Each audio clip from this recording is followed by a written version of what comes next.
बहुत बहुत शुक्रिया।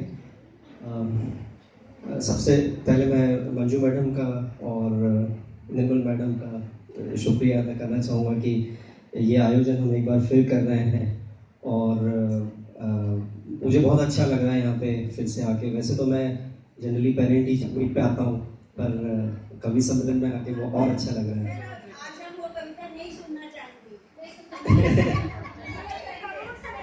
नहीं, वो कविता मैं ज़रूर सुनाऊंगा।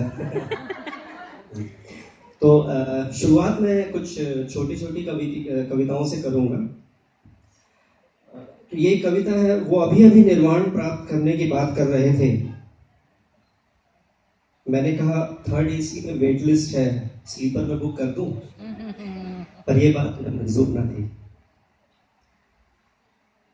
ये अगली कविता, एक और छोटी सी कविता, ये मैंने ग्रेविटी पे लिखी थी लेट पोइट्री बी के लिए, और मैं ये सुना नहीं पाया तो यहाँ पे मैं सुनाना चाहता हूँ।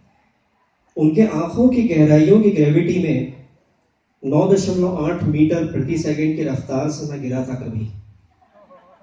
उनके आंखों की गहराइयों की ग्रेविटी में 9.8 मीटर प्रति सेकंड की रफ्तार से मैं गिरा था कभी। दुनिया उससे मोहब्बत कहती है और मैं उसे कहता हूं अपनी मर्जी से औंधे मुंह गिरना।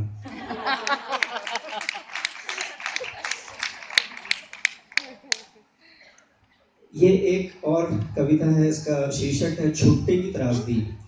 तो छुट्टा जिसे हम चिल्लर कहते हैं, तो हमें हर जगह ये प्रॉब्लम फेस होती है, तो उस पर मैंने लिखी है कि चवन्नियों और अठन्नियों के जाने के बाद अब बचे हुए छुट्टे सिक्कों और नोटों की भी जान पर बनाई। दशमलव के बाई ओर सभ्यता की बड़ी संख्या आदर्शवादी प्रतीत होती है, पर अविभाजित भी नहीं। और दशमलव के दाई ओर खाना बदोश छुट्टे अंक, जो अक्सर एडजस्टमेंट के नाम पे क्रूरता से राउंड ऑफ कर दिए जाते हैं। तो जो फाइनेंस जानते हैं उनको मालूम है ये राउंड ऑफ क्या होता है।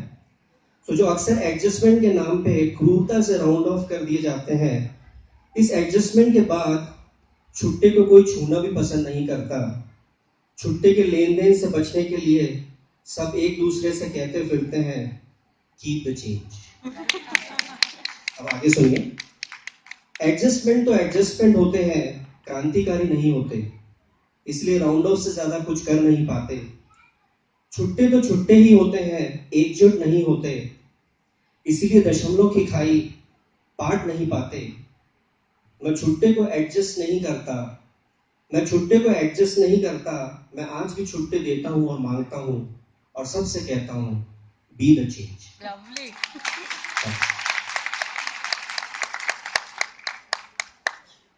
ये एक और कविता है, इसका शीर्षक है वाद विवाद।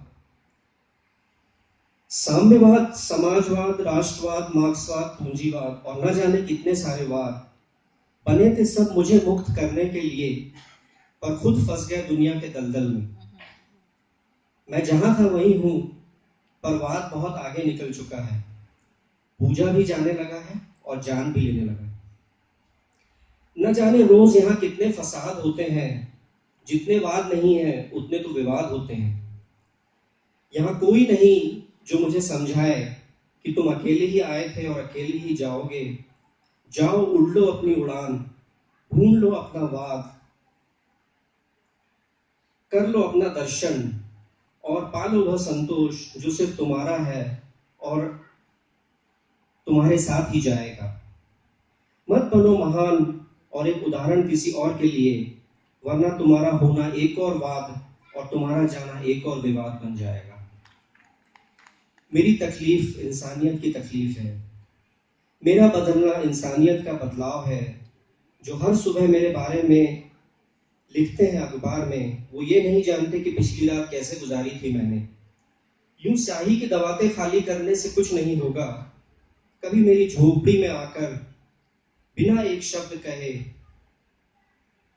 कभी मेरी झोपड़ी में आकर बिना एक शब्द कहे मुझ पर प्यार भरा हाथ रखकर देखो, मेरी आंखों को एक बार पढ़कर देखो। मुझे मेरे इंसान होने का भरोसा दिला दो और मुझे अकेला छोड़ दो।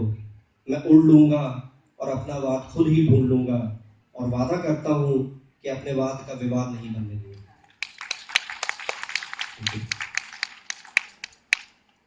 अब ये जो आखिरी कविता है, एक्चुअली मैं इसके पहले एक कविता और सुनाना चाह रहा था। तो अभी जो ये एक हफ्ता है जो गणेश चतुर्थी तक, इसको मतलब हम जैनियों का ये एक पर्व होता है, उसको हम पर्युषण पर्व बोलते हैं। तो ये पर्युषण पर्व में क्षमा का बहुत इम्पोर्टेंस है, फॉरगिवनेस की जिसके हम बात करते हैं। तो हम इस पूरे पर्व के दौरान एक दूसरे से माफ़ी मांगते हैं, या जिससे हमारे गिले शिकवे हैं, या जिनसे स्पेशली हमारी लड़ाई है, या जिसके प्रति हमारे मन में गांठ है, हम उनसे माफ़ी चाहते हैं। और ये एक परंपरा जो रही है हमारे परिवार में कि इस पे हम कुछ क्षमा चिंतन के नाम पे कुछ लाइनें या कुछ कविताएं लिख के हमेशा मतलब सभी जो रिलेटिव्स हैं उनको भेजी जाती हैं। तो ये एक क्षमा चिंतन के दोहे मैंने और मेरे पिताजी ने मिलकर लिखे थे, जो मैं आपके सामने यहाँ पे पढ़ना चाहूंगा। मन में जब भी जागता क्षमापना का भाव, धुल धुल जाती है आत्मा, भर जाते हैं घाव। वीर बने बाटे क्षमा, करे अहम का नाश, मन का जिससे बैर हो, कर ले बैर विनाश। शक्ति साधन सीमित है, हर मानव मजबूर, टाले टले न गलतियां, कोशिश हो भरपूर। आलोचक खुद के बने, खुद के देखे दोष, प्रायश्चित से पार लगे, तब आवे संतोष। गलती अपनी हो अगर, करे उसे स्वीकार, झूठ कपट अपनाने से बढ़ते मनोविकार। जीव दया अपनाकर दबते सारे दोष, आप जिए और जीने दे यही सही उद्घोष। नेह हमारा अति बड़े यही एक अरमान, जस का तस स्वीकार के दिल में दे स्थान।